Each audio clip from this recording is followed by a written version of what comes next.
Halo Sobat Tani semua, pendengar setia kami, selamat datang di podcast Asik Tapi Berisi.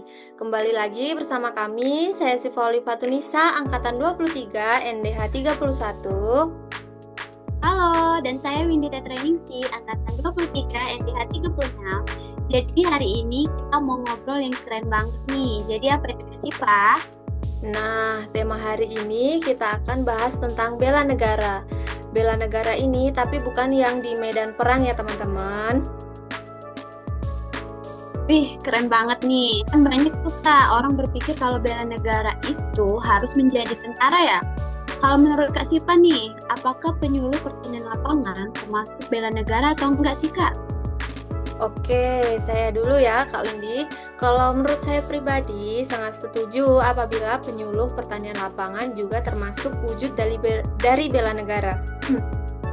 Karena apa? Yang pertama, penyuluh pertanian ini mendampingi petani dalam hal ketahanan pangan, artinya memonitoring petani dalam hal pendampingan budidaya tanaman hingga prapanen sampai pasca panen. Contohnya adalah olah lahan, pemupukan, tanam, sampai mencarikan tengkulak untuk penjualan. Wah, iya Kak, benar sekali tuh Kak. Jadi apalagi program presiden kita nih salah satunya swasembada pangan ya Kak ya. Jadi dalam hal ini kita dituntut untuk bisa memonitoring luas tambah tanam, luas tambah panen, dan jika lahan nih yang bisa kita ajukan untuk cetak sawarak ya, jadi kita harus bisa nih mendampingi petani untuk pengajuan tersebut. Serta ada lagi nih Kak, optimasi lahan rawa. Jadi sebagai penyuluh pertanian lapangan, kita harus bisa membantu petani dalam hal ketahanan pangan, bahkan swasembada pangan. Iya nih, benar sekali Kak. Berarti penyuluh pertanian lapangan juga memiliki peran yang vital ya Kak Windy.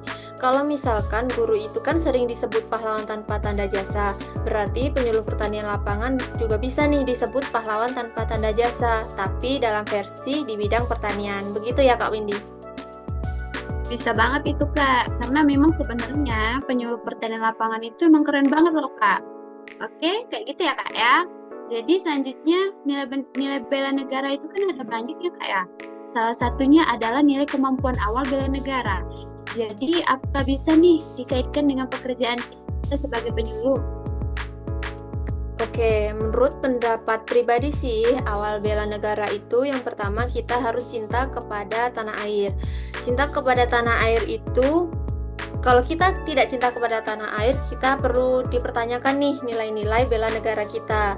Nah, salah satu bentuk cinta tanah air kita itu seperti yang disebutkan di atas tadi, ada dengan cara kita program pendampingan kepada petani agar negara ini bisa berjalan program-programnya untuk kepentingan kita bersama.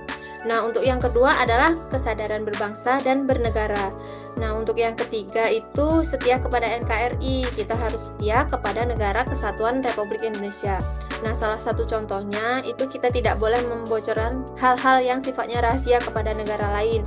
Misalkan kita punya teman nih yang ada di negara lain atau sedang merantau di negara lain. Nah, kita tidak boleh memberitahukan apa yang sedang terjadi di negara kita. Oh, seperti itu ya Kak Sipa. Jadi saya izin nih untuk memperkuat pendapat Kak Sipa. Poin selanjutnya yaitu kita rela berkorban untuk bangsa dan negara. Yang keempat adalah kemampuan dasar untuk berkontribusi. Artinya rela berkorban dalam artian ini, penyuluh pertanian lapangan rela bekerja sepanjang waktu. Kalau kata Pak Menteri Pertanian tuh, penyuluh pertanian lapangan tidak ada hari libur Kak. Jadi mau weekend, mau malam, mau jam 12 malam pun, kita harus siap sedia nih untuk terus membantu atau memfasilitasi petani. Seperti itu Kak Sipa. Waduh, jadi selama ini penyuluh pertanian lapangan itu hari Sabtu dan Minggu itu tetap bekerja ya, Kak Windy? Iya, bener banget Kak Sipa. Jadi hari raya pun kita harus tetap melakukan pendampingan program Kak, seperti melaporkan luas tambah tanam. Jadi memang gak ada hari libur Kak. Oh, jadi seperti itu. Berarti benar ya apa yang dikatakan Pak Menteri Pertanian bahwa penyuluh pertanian lapangan itu tidak ada hari libur. Bener banget Kak Sipa, penyuluh pertanian lapangan itu semua tanggal di kalendernya warna hitam Kak, jadi nggak ada libur. Benar berarti Kak Windy. Nah, untuk selanjutnya penerapan bela negara itu pasti ada tantangannya ya Kak ya, apalagi kita kan di lapangan. Nah, kalau menurut Kak Windy, tantangan kita sebagai penyuluh pertanian lapangan dalam menerapkan bela negara ini apa aja sih Kak? Oh, tantangan ya Kak ya. Jadi kalau menurut saya nih, tantangan bela negara ini sulit Kak diterapkan ketika kita tidak bisa untuk mengubah pola pikir petani terhadap teknologi baru. Karena kan kebanyakan petani-petani di Indonesia, khususnya wilayah binaan masing-masing, ini usianya udah tua ya Kak. Dan untuk yang berusia muda itu agak sulit untuk terjun di dunia pertanian.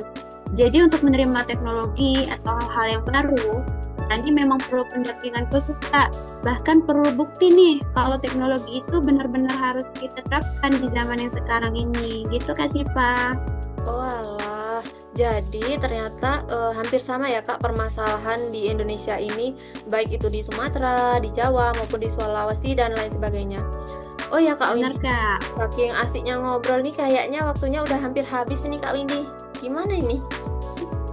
Wah iya nih Kak, jadi langsung aja ya kita ambil kesimpulan bahwa kemampuan awal bela negara itu bagi seorang PPL diwujudkan melalui sikap keterampilan dan pengetahuan dasar demi mewujudkan dan menjalankan tugasnya untuk membina petani serta menjaga ketahanan pangan nasional. Wah, keren sekali berarti Kak Windy kita ini ya. Baik, mungkin kita akhiri saja podcast kita kali ini walaupun lagi asik-asiknya nih Kak bahas tentang bela negara. Tapi obrolan kita ini harus sampai sini aja karena waktunya udah habis. Mari kita akhiri perbincangan kali ini, Kak Windy. Terima kasih Kak Sipa. Bye. Bye-bye.